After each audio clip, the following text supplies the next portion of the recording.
За үзэгч та бүхэнд энэ цаг мөчийн мэндийг хүргэе. За бид өнөөдөр студиэс ярилцахаар бас дараагийн нэгэн сонирхолтой зочныг урьлаа. Банк санхүүгийн хүрээллийн гол авторуудын нэг болох төлөөлөлтөд ярилцсан. Урилга хүлээж авчсан хүн бол Эм банкны гүйцэтгэх захирал. За Эм банкыг үүсгэн байгуулагч гэж тодорхойлж болно. Лавсрынгийн Соронзон болд гэж ийм залуу байгаа. За сайхан зүсэж гэнэ үү? Сайхан зүсэж байна. За сайхан зүсэж байна. Сайхан. Албан дөрөв. Ажил сайн байгаа. За өөрийн ч юм бол ер нь банк санхүүгийн салбар зөв ер нь эдийн засгийн орчинд бол их тийм үүсгэсэн имижийг тийм нууц ноёны дүртэй хардсан билээ л дээ. За энэ анхнаасаа бол нөгөө хас банкны Соронзон болд, худалдаа хөгжлийн Соронзон болд гэдэг юм. Ингээд нэр яваад идэг зүс гардаггүй. За танаас салбарынхантаа нэг хальт өөрийн чинь талаар ингээд хуучлаар ингээд юм ярихаар манай хүмүүс бол их тийм амбиц хүм аа. Нүүрээ бол нэг тийм кейс болж дүр бүтээж ингэж явдаг биш ээ. Нан чин цэвэр одоо яг ажилтг хөөн гэдэг тийм айгүй эерэг дүгнэлтийг өгдөг юм байл. Тэр хоёлын эндээс яриагаа ихлий. Анх ер нь яагаад энэ банкны салбар руу орвоо? Тэр үед Монголын эдийн засгийн нөхцөл байдал ямар байваа? Банкны одоо юу гэдэг тэр эрүүл гэдэг юм уу? Энэ менежмент нь тэр тогтолцоо нь ямар байв гэдгээс яриагаа ихлий. Анхны ажлын гараа чин одоо миний ойлгож байгаагаар бүр нөгөө хөгжлийн алтан сан гэдэг банк ус байсан байгаа. Тий. Тэндээс эхэлсэн юм шиг үлээ шүү дээ. За тэгэхээр би Монгол Улсын их сургуулийн эдийн засгийн сургуулийг банкны эдийн засгийн мэргэжлэр 1993-аас 97 онд суралцж төгссөн. За төгснөөс хойш банкны системд одоо 28 гаруй жил ажиллаж байгаа. За тэгээд анх төгсөөд бол ер нь хотч банкнд маркетингийн мэргэжлэр ажиллаж байгаад. Тий, хотчгод банкнд. За тэгэхэд болохоор тухайд болохоор Монгол Улсын арилжааны банкуд бол бас нөхцөл байдал маш хүнд байсан. Зээл олгож чаддгүй хүмүүс банк хооронд өнөөдөр одоо хүмүүс банк хооронд чөлөөтэй үйл хийж штэ. Тэр үед одоо клирингийн 10% гээд хүмүүс одоо өөрийнхөө мөнгийг нөгөө банк хооронд мөнгө шижүүлэхийн тулд тодорхой хэмжээний одоо 10% одоо шагнал татаас өгж шижүүлдэг гэдэг тийм хүнд үе байсан.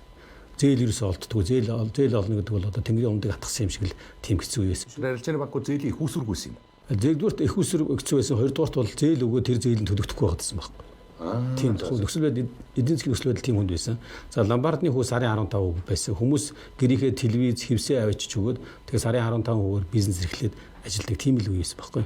За тэгээд би Хоч банкнд байжсэн чинь нэгдсэн үндэсний байгууллагын хөгжлийн хөтөлбөрийн одоо Microstart Монгол гэдэг төсөл дээр одоо бичил санхүүгийн төсөл дээр салбарын зохицуулагчид хүн ажилд авъя. Тэгээд би тэнд орлоо. Тэгсэн чинь энэ төсөл маань болохоор одоо яг хоороо бизнес эрхлэх гэж байгаа энэ хүмүүсийг дэмждэг. Энэ хүмүүст одоо 150 мянган төгрөгийн зээлийг сарын 8% зээлдэг ийм төсөл байсан. Тэгээд Баян сүрдүүргийн кино үйлдвэр дээр очисон чинь хүмүүс бүр хоногоор очирлоод тэр 150 мянган төгрөгийн зээлийг авахын тулд өшөө дээрээс нь 2 хоног 3 цагийн сургалтанд суудаг. Яаж одоо бизнесийн одоо орлого зардлаа бүртгэх юм гэдэг ийм сургалтанд сууж хагаад тэр 150 мянган төгрөгийн зээлийг аваад тэг маш хариуцлагатайгаар цаг хугацаанд зээлийг төлдөг ийм төсөл байсан. За тэгээд одоо тухайн үедээ болохоор бол одоо арилжааны банкуд зээл өгөхгүй хахад тэр одоо төсөл маань зээл өгөөд тэгээ энийг болохоор одоо цаашдаа урт хугацаанд явуулахын тулд ийм компани хэлбэр шижүүлэх хэрэгтэй гэдэг хамгийн анхны Монголын одоо банк ус санхүүгийн байгууллагад хөгжлийн алтан сан гэдэг банк ус. Хөгжлийн алтан сан ч Монголын анхны банк ус юм. Тий, хамгийн анхны номер 1 банк ус шүү дээ. За тэгээд одоо говийн эхлэлгээд говийн бүсэд жижиг дунд бизнес эрхлэгчдэд зээл олгож ирсэн. Говийн эхлэл гэж банк устай нэгдээд хас банкыг байгуулсан. За тэгэхээр хас банк маань бол угаасаа анханасаа одоо хувь хүмүүсийг бизнес эрхлэх жижиг дунд бизнесийг дэмжих чиглэлээр нэлээд мэргэжсэн ийм мундаг одоо нэр хүндтэй банк болсон. За тэгээд энэ банкны хүрээнд болохоор бол банкн дээр олж авсан туршлага мэдлэгийг маань болохоор бас тодорхой хэмжээнд олон улсын зах зээл дээр хас банкыг үнэлж эхэлсэн. Тэгээд надыг бол одоо жишээлбэл одоо 2005 онд Узбекистан улсаа тий Америкийн нэгдсэн улсын улс хөгжлийн агентлагийн одоо Баракот гэдэг төслийн захирлаар ажиллаач гэд би одоо тэнд бас ажиллаж байлаа. За мөн Узбек. За тэгээд мөн одоо зөнгөж одоо тусгаар тогтсон тухайн үед Зүүн Тимор гэж улсад бас бичил санхүүгийн чиглэлээр би зөвлөхөөрөө ажиллаж байсан ийм туршлагатай. Тэгээд банк санхүүгийн одоо ялангуяа одоо хувийн бизнес эрхлэж байгаа хүмүүс те жижиг дунд бизнесийг дэмжих талын одоо туршлага маань анх тэндээс ингэж бүрдэж бий болсон юм аа. Манай банк санхүүгийн салбар тэгээд одоо яаж яваад одоо тухайн үеийн нөхцөл байдлыг сонсгоч ямар юм бэ? Ломбардууд ч одоо өнөөдрөөс хүүлээд энэ алаадын шулаадын л гэдэг байна шүү дээ. Тэр үед чинь таны санхүүгийн салбарт орж исэн үед чинь жилийн 200% хүүтэй байсан биш үү? 10 сарын 150% хүүтэй байна шүү дээ. Тий. Би анх оюутан болж хахад манай аав надад хадгаламж нээж өгсөн байхгүй. За миний хөө ингээд хадгаламж тэгсэн чинь жилийн 100% байсан. Тухайд Монгол даатгал банк нь зээлийн хүү жилийн 200% байсан. Ер нь одоо 93 90-ад оны дөнгөж зах зээл жигсийн дараа ямар сонир гажуудсан тогтолцоо юм бэ тийм. Тийм ер нь бол нөхцөл байдал тийм байсан. За өнөөдөр бол нөхцөл байдал шал өөр болчиход байна шүү дээ, тийм ээ. Энэ хүрх тогтолцоо одоо жоохон эрүүлжлээ гэж хэлэх гэж байна хоёлаа тийм.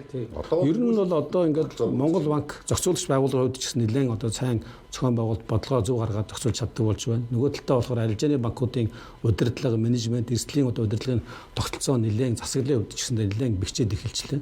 Энэ нь болохоор өнөөдөр ингээд банкуд бас өмжилтэй үр ашигтай ажиллах боломжийг бол олгож байгаа байхгүй. Би өөртөө ч уулзсных зүгээр өөрөө ч эргэлзээтэй нэг асуултанд хариулт аваад нийгэмд өгчэй гэж бодож байна. Арилжааны банкуд IPO гаргаад байгаа. Нээлттэй хэлбэрт үйл ажиллагаагаа явуулдаг ийм хэлбэр рүү орж байна. За манай төрийн банк, голомт банк ч гэдэм үү те. Ингээд IPO гаргаад. Тэгээ би ч эргэлзээд идэх байхгүй. Банкны хувьцаа авал яах вэ те? Эрсдэлтэй юу үгүй юу? Ер нь ирээдүйд одоо өгөөж нь ямар байх юм бэ? Одоо би нэг сая төгрөгтөө гэхэд тэрийг хадгалсан дээр юм уу? Тухайн банкны одоо хувьцаа эзэмшигч нь болцсон дээр юм уу? Гэдэг хоёрын ялгаа та яг мэргэжлийн хүний хувьд хэлж өгөөч. Тэгэхээр ер нь бол одоо өдөр тутамдаа банк болохоор бол санхүүгийн тайлангаа гаргаж идэг өдөр болго. За өнөөдөр эртний төвний орлого зардал гаргав тийм ээ. Баланс маань өндөр юмнуудыг хэмжиж идэг. За тэгээ бүхэл бүтэн ийм тогтолцоотой ийм мэргэжсэн байгууллага байхгүй банк. За мэдээж одоо хувь хүнд болохоор бол өнөөдөр Монгол улсад те санхүүгийн зах зээл дээр мөнгөө байршуул хэд хэдэн боломж байгаа шүү дээ. За банкны хадгаламжинд хүүгийн орлого олж болно. Эсвэл хөрөнгийн бирж дээр гарсан хаалттай бонд авчаад тэр нь жоох өрсөлдөлтэй. Гэхдээ жилийн 20-21% үедээ авч болно. Эсвэл одоо хөрөнгийн бирж дээр нээлттэй арилжсан одоо бондыг аваад бас мөнгөө байршуулж болно. Бас тодорхой хэмжээний эрсдлийг хүлээн. Эсвэл одоо хувьцаанд мөнгөө байршуулад хувьцаанд мөнгөө байршуулж байгаа болохоор бол нөгөө оруулсан одоо хувьцааны чинь үнц нь өсөх ёстой шүү дээ тийм үү. За тэнд нэг хувьцааны үнцээр нэг мөнгө чинь хариуцж байна. Нөгөө талдаа ногдлоо шиг жил болгон тогтмол өгч байгаа. За тэгэхээр арилжааны банк болохоор бол бас тодорхой хэмжээнд бусад одоо салбарын одоо компаниудтай харьцуулахад жил болгон ногдлоо шиг өгөх боломжоор бол илүү.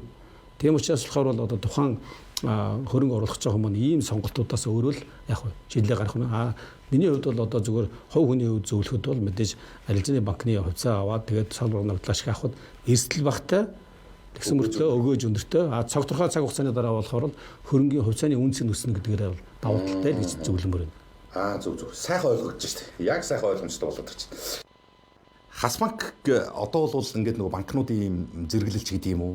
За энэ эрүүл хэвийн үйл ажиллагаа явуулж байгаа тэр нэг индекс нэг үнэлгээнүүд байт юм л да. Энд бол одоо манай таны одоо үүсгэн байгуулчихсан тэр хас банк бол их тийм мундаг хэлбэрийг агуулж байна л да. Нэг ялгарлал нь юу гэдэг юм хэрэг зэрэг банкны нийт удирдлага ба штэ. Банкны нийт удирдлагуудын хувь эзэмших хэмжээгийн нэг ийм 20% гэдэгт барьяакс нэг ийм шийдвэр байгаад байгаа юм ба штэ уг нь. За үүнээс хэтэрхгүй нэг банкны нэг одоо эрх мэдэлтэн бол 20-с илүүгүй л хувийг тухайн банкнда эзэмшчихье гэдэг агуулга байна. Тэгээ энийг бол хас банк бол хийцэн байна гэж би харсан.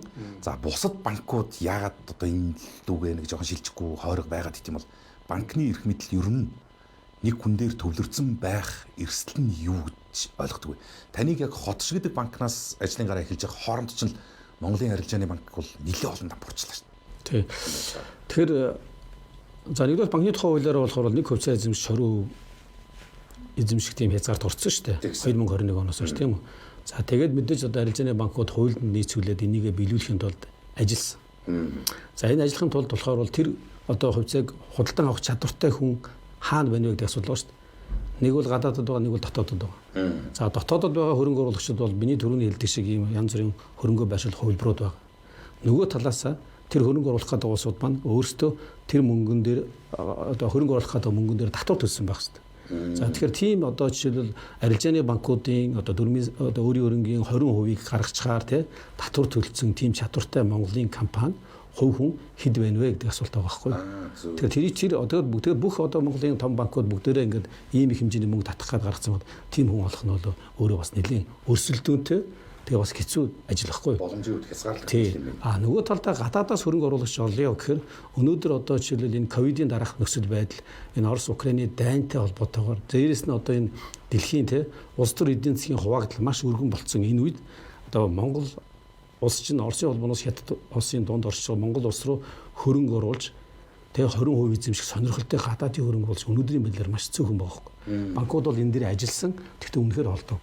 Тэгэхээр одоо тэр хөрөнгө оруулах цаг хугацаанд бас болоогүй байна гэсэн.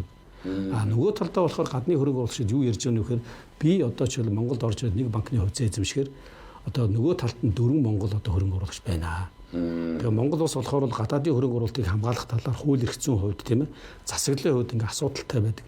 Өмнөх туршлагууд нь тийм байхад би яаж 20% юм дээр орох юм бэ гэдэг ийм асуудлуудыг ярьдаг. Тэгэхээр бидний хувьд бол бас өшөө сайжруулах юмуд бол байна. Нөгөө талдаа тэр гадаадаас хөрөнгө оруулах гэдэг улсуудын сонирхож байгаа хувь гэж бас юм байгаа байхгүй. Бид нар бол 20%-ийг бол мэдээж одоо тодорхой засаглалын үндсэн дээр 20% тавьсан. Гэтэл тэр маань болохоор нөгөө хөрөнгө оруулах гэдэг үнд таалагдах уу гэдгийг бид нар бас бодолцох хэрэгтэй гэж би боддгийг. Тий. Яагаад одоо тэр Монголд одоо олон банк байж байгаа дампуурсан бэ гэдэг бол мэдээж хувь эзэмшигч засаглалын одоо алдаатай үйл ажиллагаа нөгөө талдаа удирдлагын тий гүйцэтгэх удирдлагуудын одоо эрсдэлтэй бодлого явуулсантай холбоотойгоор л ер нь бол аль хэдийн банкуд бол тодорхой хэмжээнд үйл ажиллагаанд тоглож дампуурсан. Тэгэхээр одоо та бол үндсэндээ 28 бараг 30-аад жил зөвхөн банкны салбарт ажилласан хүн биш үү? Одоо өөр салбар руу бараг ороогүй гэж би ойлголоо. Тэгэхээр их тийм сонин онцлогтой ч ийм банкуудыг бас одоо хаттаач гэдэг юм нөхцөл байдлууд тэр нь гаргаж ирж байсан. За хас банк бол ингэж ард нь бол худалдаа хөгжлийн банк руу очдог тийм ээ. Худалдаа хөгжлийн банкнд та чи ямар албан тушаалтай байсан бэлээ? Тэгээ би худалдаа хөгжлийн банкны иргэдийн зах зээл хариуцсан гүйцэтгэх захирлын орлогч байсан. Гүйцэтгэх захирлын орлогч. Тэгэд иргэдийн зах зээл хариуцсан гэдэг тэр үг байгаа юм л да. Тухайд бол худалдаа хөгжлийн банк чинь өөрөөр хэлэх юм бол явуулдаг үйл ажиллагаанд байгуулахыг аж ахуйн нэгжийн гэдэг ийм тодтолтой банк байлаа шүү дээ. Тэгэхээр үндсэндээ та худалдаа хөгжлийн банкыг иргэдэд үйлчлдэг банк болох хаалгыг нээсэн гэж ойлгох юм уу? Тэрийг яаж хийсэн бэ юу? Яг ер нь би ч өөрөө хас банкн дээр ажиллаад нэлээд туршлагатай болцсон. За тэгээд дээрэс нь Австрал бас мастер хамгаалаад ирсэн тий. Бас нэг карьерийн хувьд нэг юм шилжилт хийх үе таарад. Тэгээд бодлого хөгжлийн банкнаас надыг одоо иргэдийн зах зээлийг маань бас ингэж сайн ажиллуулад өгөөч. Тэнд бодлого хөгжлийн банк бол ямарс иргэдийн зах зээлээ тэлье гэдэг юм стратегийн шийдвэрээ хувь нийлүүлэгч хөрөнгө оруулагчид гаргацсан байсан. Тэгээд надыг энэ ажлыг хийгээд өгөөч гэж урьсан. Тэгээд би тэнд ажиллаад бодлого хөгжлийн банкны иргэдийн зах зээлийг бол томруулж өгсөн. Үр дүн ямар байсан бэ? Үр дүн бол яг ер нь надыг ажлыг авах үеэс бол ажлаа хүлээлгэж өгөхөд бол ямарс миний хариуцсан зах зээлийн одоо хэмжээ бол бараг 10 дахин өссөн тий. За их усрын хувьд зээлийн хувьд бол 10 дахин өссөн, их усрын хувьд болохоор 7-8 дахин өссөн. За салбар нэгжийн тоо бол өссөн. Маш олон одоо сайн чадвартай одоо банкны менежерүүдийг бэлдэж өгсөн. Тэгэхээр иргэн гэдэг бол үндсэндээ яг аж ахуйн нэгжээс 10 дахин илүү хүч байна шүү дээ. Банкны салбарт бол шууд одоо би өөрийнхөө харах ухаанаар ойлгоход яг өөр мөнгөн дүнгээрээ ярих юм бол одоо 10 дахин гэж ярих мэдээж байгууллагын бизнесээс бол шууд харьцуулшгүй л дээ. Тэгэхдээ болохоор яг нөгөө хариуцсан эрдэнэ зах зээлийн өсөлтийн хэмжээ нь өөрөө 10 дахин багтана. Зөв. За ингээд явлаа. Нөгөө банк санхүүгийн байгууллагад бараг үндсэндээ нөгөө ламбардны үеэс эхэлж яваад ингээд эцэстээ бид нар одоо бүр ингээд цахим банк руу ирж штэ. За үүний нэг тод илэрхийлэл бол одоо таны одоо энэ гүйцэтгэх удирдлагаар нь ажиллаж байгаа эм банк. За эм банк яагаад энэ банкны салбарт байх ёстой гэж үзсэн юм бэ? Ер нь одоо бидний энэ банк санхүүгийн салбарын ирээдүйн нэг 10-20 жилээр тодорхойлогдвол аль хандлага руу явахаар байх вэ? Яг ер нь одоо айлч салбар, эдийн засгийн айлч салбар одоо сэтгүүл зүй, телевиз тийм ээ. Одоо үйлдвэрлэл, үйлчлэгээ бүх салбар дижитал хэлбэрлүүл шилжиж байгаа. Дижитал шилжилт хийж байгаа. За энэ дотор Монгол улсад болохоор мэдээж харилцаа холбоо банк санхүүгийн салбар хамгийн одоо өндөр шилжилтийг хийсэн. Яагаад вэ гэхээр маш олон харилцагчтай тэдгээр харилцагчдын одоо мэдээлэл тийм ээ үйлчлэгийг одоо хөргөн шуурхаа үзүүлэхүүднээс дижитал шилжилтийг хийхээс өөр аргагүй байдал төрсөн. За нөгөө талдаа болохоор бол одоо та бүхэн ярьдаг штэ зээлийн үе яагаад бурахгүй. Тэгэхээр банкуд чинь болохоор хадгаламжийн хүн дээр нэмэх нь үйл ажиллагааны зардал гаргаад дээрэс нь одоо зээлийн төлөвлөлтөд холбоотой зээлийн болцгоо эсрэхлийн нөөцийн сангийн зардал гэж гаргаад тэгээд дээрэс нь ашигла ингэ тооцоод ингэж зээлийн хүүг тогтоодог штэ. Тэнгүүд үйл ажиллагааны зардлыг бууруулах гол хэлбэр чинь бол ерөөсөө энэ дижитал шилжилт. Тийм учраас болохоор бол яг эм банк болохоор бол бүх үйлчлэгээ зөвхөн дижитал сувгаар хүргэж байгаа. За нөгөө талдаа болохоор бол жижиг дунд бизнес эрхлэгчид хувийн бизнес эрхлэгчид байна штэ. Монгол улс одоо зах зээл шилжсэнээс хойш одоо манай томоохон одоо салбарын компаниуд нэлээд томорчлоо. Тэр компаниудын бэлтгэн нийлүүлэгч хувь иргэд байна, жижиг дунд бизнес аж ахуйн нэгжүүд байна. Нөгөө талдаа худалдан авалт хийдэг, тэдгээрээс худалдан авалт хийдэг бас иргэд аж ахуйн эдгээр хүмүүс маань одоо 20-30 жил хоорондоо 10 жил ингээд хамтран ажилласан. Тэр хүмүүсийн дундын одоо санхүүжилтийн сүлжээн дээр бол ямар нэгэн барьцаа хөрөнгө шаардахгүйгээр ийм одоо зээлийн үйлчлэг үзүүлэх боломж бүтчихэд байгаа байхгүй. Тийм учраас эм банк болохоор жижиг дунд бизнесүүдийг одоо бэлтгэн нийлүүлэлтийн тэ сүлжээнд нь худалдан авалтын сүлжээнд нь одоо ямар нэгэн барьцаа шаардахгүйгээр зээлийг онлайнаар өгөх ийм одоо шийдэлтэй ажиллаж байгаа. За энэ утгаараа болохоор бол одоо эм банк бусад банкнаас онцлогтой. Нөгөө талдаа болохоор одоо үйл ажиллагааны хувьд нийт 300 ажигчдын 45% нь дандаа одоо програм хөгжүүлдэг те IT чиглэлийн ийм залуучуудаа ажиллуулж бүх юм өөрсдөө дотоодоо хөгжүүлдэгээрээ ялгаатай. Зүгээр надад бодогдож байгаагаар бол ийм банкны бас хэрэглэгчлээ. Зүгээр аюулгүй байдал, харилцагчийн аюулгүй байдал талдал одоо анхаарчвал их боломж юм байна да гэдэг тийм мэдрэмж бүрдээд байгаа. Ер нь бол манай засаглалын хувьд энэ банкны засаглалын хувьд эрүүлжих, эдийн засгийн их тийм таатай орчин нөхцөл боломж бүрдэх одоо өнөөдөртөө харагдаж байгаа ганц гэрэл бол тэнд байна л да. Энд чинь байр, офис одоо юу гэдэг нь тэгэл бичиг цаас хэвлэх те хэрэглэгчдэд үйлчлэх, төвүүд ажилуулах гэх юм. Тэр бүх зардлууд чинь нөгөө миний авч байгаа зээлийн хүн дээр нэмэгдээд ирээд байхаар миний тэр тухайн салбартаа ажиллах бизнесийн үр ашиг маань өртөг нэмэгдсэн байгаад өшөө цаашаа ингээд энэ чинь нийгмийн сэдв болоо явчихвал нөхцөл байдал хандлага байгаа юм л. Тэгэхээр одоо бол яг энэ үхэндээ бодохоор ингэдэг юм банктай хүчтэй өсөлдөх 2 дахь 3 дахь юм хэлбэрийн банкуд бас гарч ирээсэ гэдэг нэг юм хүлээлт байгаад идэггүй байхгүй. Та яг өөрөө болохоор битгий гарч ирээсэ гэж боддгоо үстэй. Гэхдээ ер нь бол одоо Монгол улсын банкны системийн хөгжил нь өөрөө одоо дэлхийн стандарттай нэлээд дөгцсөн. Бараг зарим талаар бол манайх илүү явж байгаа шүү дээ. Монгол улсын банкны систем. Тэгээд мэдээллийн аюулгүй байдал гэж түрүү ярьсантай. Энэ тал дээр бол одоо Монголын банкуд маш их хөрөнгө оруулалт хийгээд нэлээд өндөр түвшинд ажилладаг. Тэгэхээр одоо банк ингээд дангаараа гарч ирсэн дижитал банк гэж байгуулж нөгөө талдаа одоо уламжлалт банкуд ба шүү дээ. Том банкуд системийн хэмжээнд тэр банкуд гэсэндээ бас энэ аль болох хурцгийг дижитал шилжилт рүү хийж штэ. Яг одоо бид нар анх эхлээл шууд дижиталэр хүн өөрийгөө те гар утсаар харилцаж болгоод зээл аваад явдаг юмыг одоо бүх банк хийдэг болчлоо. За одоо манайх жишээл бол хадгаламжийн дээр их чинь те хүн дансаа нээгээл тэгэл дансандаа мөнгөө нэмэх тусам нь үлдэгдэл өсөнгүүл хүн өсдөг ч юм уу ийм онцлогтой хадгаламжийн бүтээгдэхүүн манай банк нэвтрүүлсэн баг. Тэгэл одоо тэрийг бол бас тэгэл тодорхой цандараа нэг банк хуулаад те хийж л харна шүү дээ. Тэгэхээр бол өрсөлдөөн бол Монголын одоо банкны засаг бол маш ширүүн өндөр байгаа. Тэр бусад банкуд гарч ирэх нь бол нээлттэй шүү дээ тийм ээ. Зах зээл өрсөлдөөн нэгээ хурцлаад тэгэл бүтээгдэхүүн үйлчлэгээ сайжраал явна. Өрсөлдөөн нэгдсэн хүү буурна. Энэ харилцагчд хэрэгтэй тийм ээ. За баярлалаа. Сонирхолтой сайхан яриа байлаа. За их өргөөжтэй ярилцлага болсон болов уу гэж бодож байна.